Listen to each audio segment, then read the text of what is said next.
All right, we'll start off the September update with a sort of a corollary or a tag on to the August update. I just wanted to show that I have a ground throw installed now here on this turnout, and it's working fine. Let me just scan down here. All of the track has been ballasted, and what I'm doing right now is putting some foam sheet in there to represent concrete. So I did have one sheet remaining, so it was just enough to do that area. What I'm going to work on next is trying to figure out what's going to go in this blank spot over here, right in this area. So extra piece of scrap there. This is the warehouse right here that's going to go where the locomotives are. Over there in that area. So, and I also have, I don't know if you can see it at the end of the track, I have a track bumper installed. So that siding is fairly well finished. What I'm going to do once the foam sheet is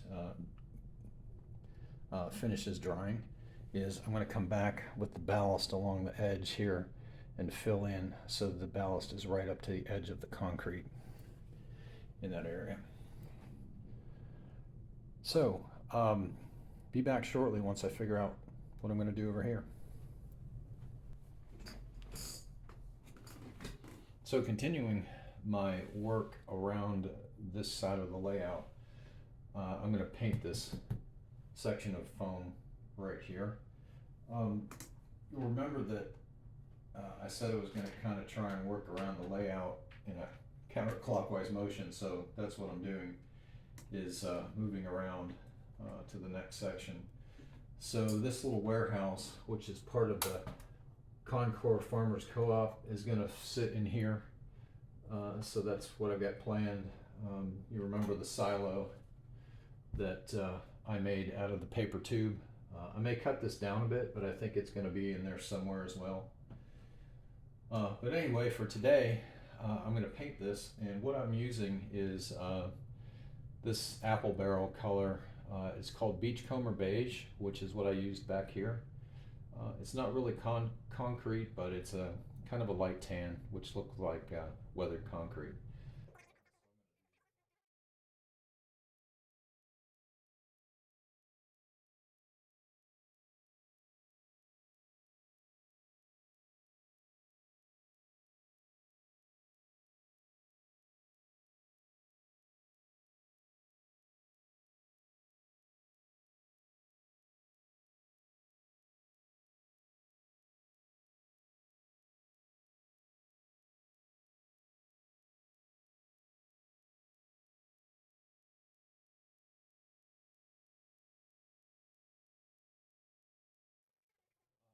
Trash now, and what I do have is this. It's called Earth Elements Floral Moss, and it's the same as this stuff, but without the adhesive backing. So what I'm going to do, which will probably work a little better, is I'm just going to spread some white glue in this area, and then sprinkle the moss on there, and then to get the base coat glued down, and then I'll come back later and mist it with some glue and water mixture. So I'm going to go ahead and proceed with that. And how I do the glue is, as you might expect, just taking some white glue. And this stuff is, if you have a Dollar Tree or any kind of a dollar store close by, this is that Jot, J-O-T white glue that I told you about before. Sometimes it's colored. It comes in green and I think red maybe. Also white. I was over at Dollar General locally here yesterday, and they have some smaller bottles, I think 5-ounce bottles of white glue right now for 25 cents a bottle, 5 ounces. So fairly cheap, and I think it's part of their back to school promotion. So if you're in need of some white glue, head on over to Dollar General and look for those 25-cent bottles. Okay, that's the end of the commercial. So let's get some glue spread here. And I'm going to take in a fairly big area.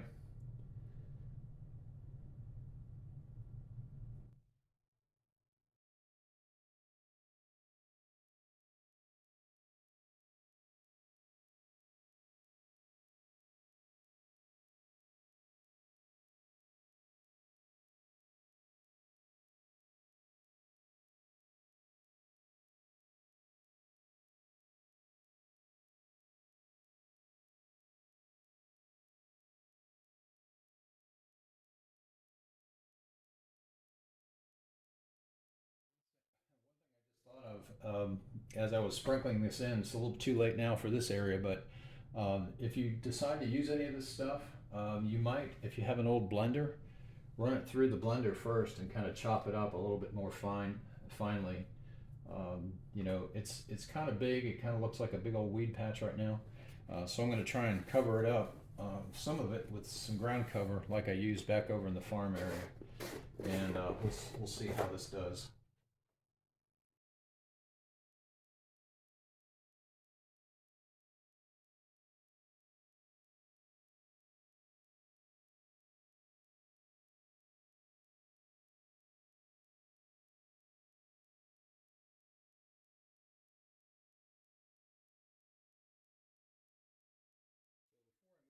Next section, I just wanted to make one comment about this area back in front of the window here. Eventually I'm going to put a backdrop in there, probably masonite with a covering on it. So I'm not going to put any more scenery between here and the windowsill or window frame until I get the backdrop in there. I did leave space over here behind the concrete and such to put the backdrop. But over here, you know, I may decide that between that mess of ground cover, trees and backdrop, you know, I may do like a little hill or something back there to kind of tie in. So anyway, not going to put any more stuff out there right now. There is a project that I've been wanting to get started, which I think I'm going to move to next. And I'm going to move the camera and talk a little bit about that.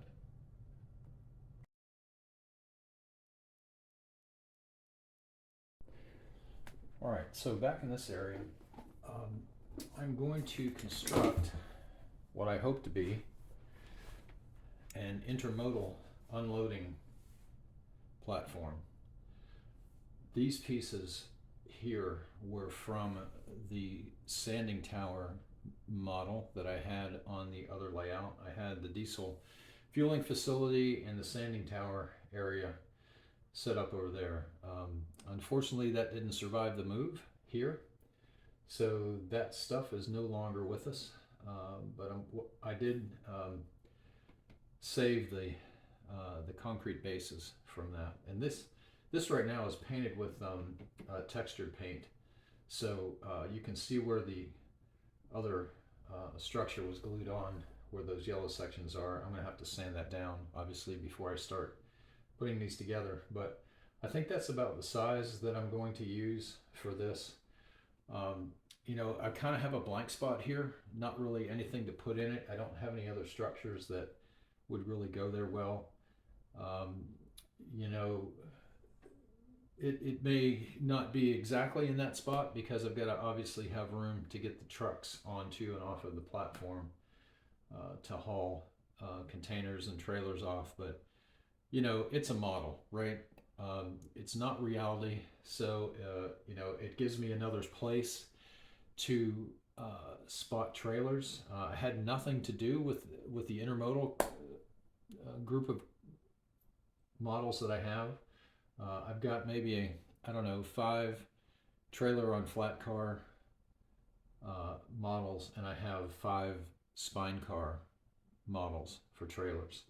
So, you know, I've got 10 of them. I need some place to put them, to unload them. And so anyway, that's what this is going to be. So I'm going to start working on this.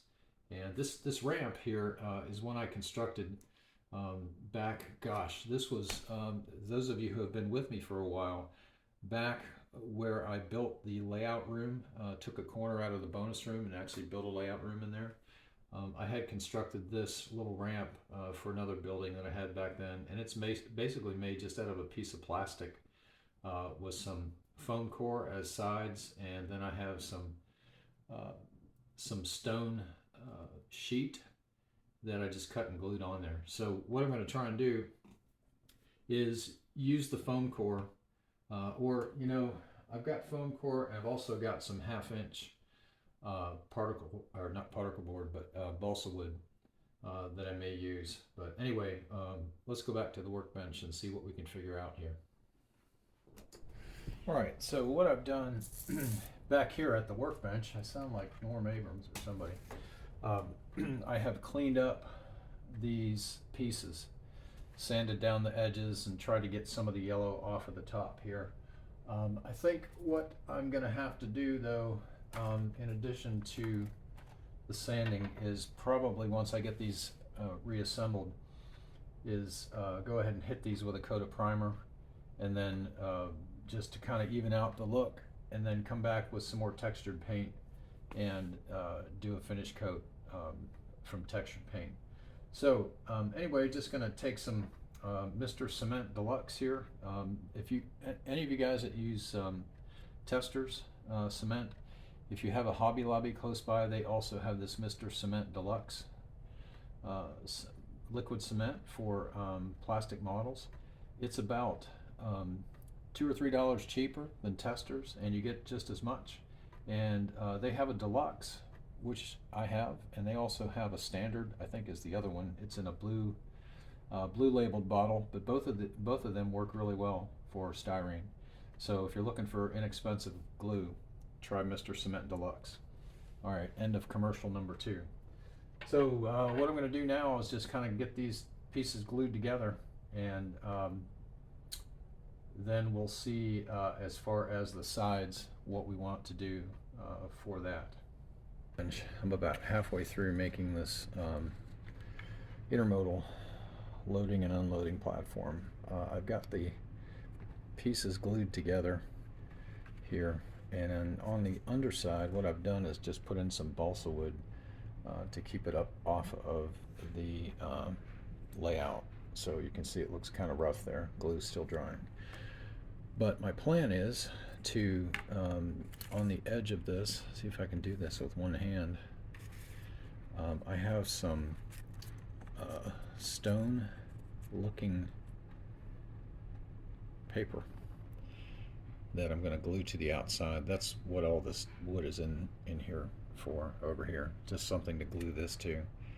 It's not going to be perfectly vertical, but you're never going to know it's not perfectly vertical. But so anyhow, that's the look I'm going to go for.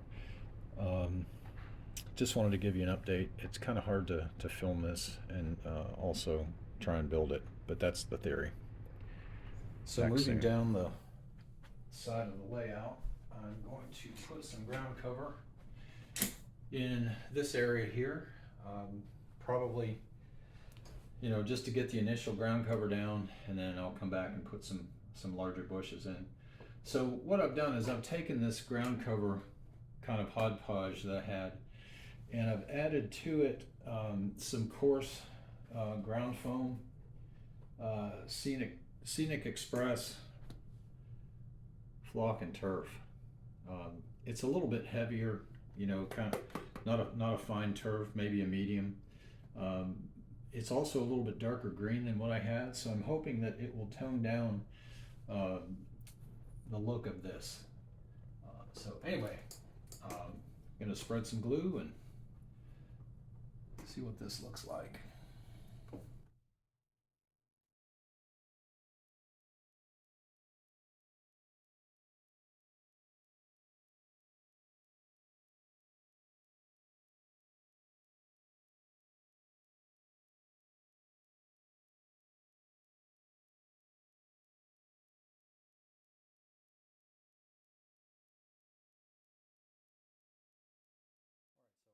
Camera, I have gone ahead and spread some dirt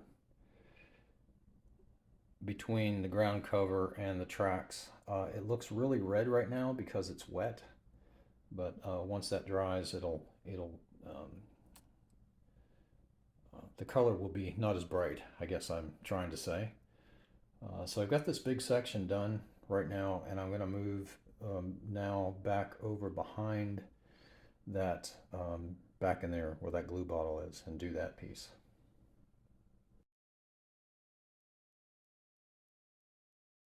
Here it is in place.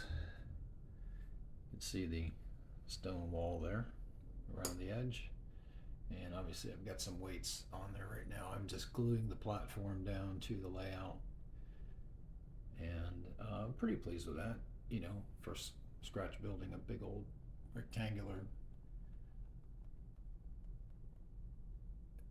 big old rectangular structure. I think it turned out okay. I'll probably put some K barriers around the edges, this end and across the back there. But other than that, we're pretty good. I've got the ramp. I'm gluing this stone texture here onto the side of the ramp that I had. The ramp had a little bit different look, so I want to make it look all the same.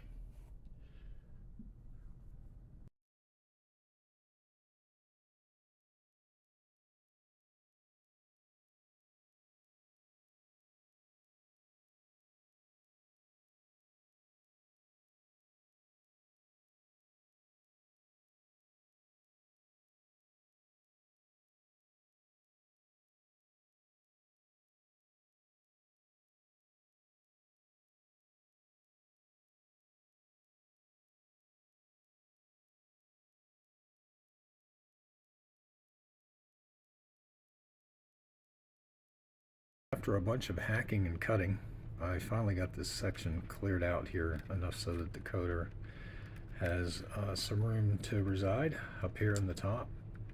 So I'm going to put on the cover here just to make sure we're good. And I also was able to install a couple of incandescent headlights up here. I don't have any LEDs and I don't have any resistors, so just decided to go with some old incandescents that I have for lights. And I only had two, so there are no backup lights in this locomotive. So let's get the top put back on and test it out. We've got lights. Let's see if it moves.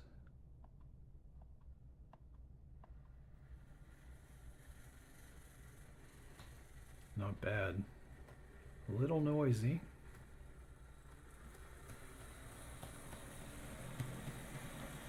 May just need a little bit of lube. Let's try reverse.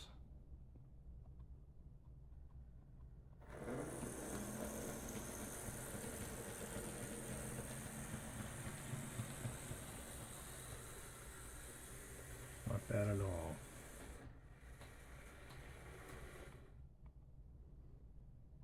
Lights on and off. Cool. All right, I'm happy with that. So in summary, got this blue box locomotive. Had a train show over the weekend. I'll call it the late blue box version that has on the bottom of the shell. It has 4 tabs that insert down into the frame to hold the shell on. So I got this for $32. It's in really nice shape. The handrails are the old metal type, but somebody took a lot of care in putting those on. They painted them and glued them in place so that the stanchions don't slide around. So, you know, I'm pretty pleased with that. I had a PC board that had a 9-pin decoder socket on it. And in my parts box, which I don't know if actually one of the six axle locos that I sold, it was an SD38, and I had an issue with that years ago. I couldn't figure it out. It was shorting out all the time, and one of the incandescent headlights, the glass had cracked, and it was actually shorting out on the filament on the inside of the bulb. So anyway, I thought it was the PC board that was bad, so I bought another one and just stuck it in the parts box for some future project. Well, this was it. This was a future project. So I had to buy another decoder, which I purchased for my Northern Pacific F7. That loco has a Mars light. It has number board lights. You know, it's got a regular headlight, but the decoder I had in it was just a 2-function decoder and was not able to get the Mars light to function. So I've got another decoder on the way, and so I stole the decoder from that loco, put it in this one, reprogrammed it to address 53, and off we go.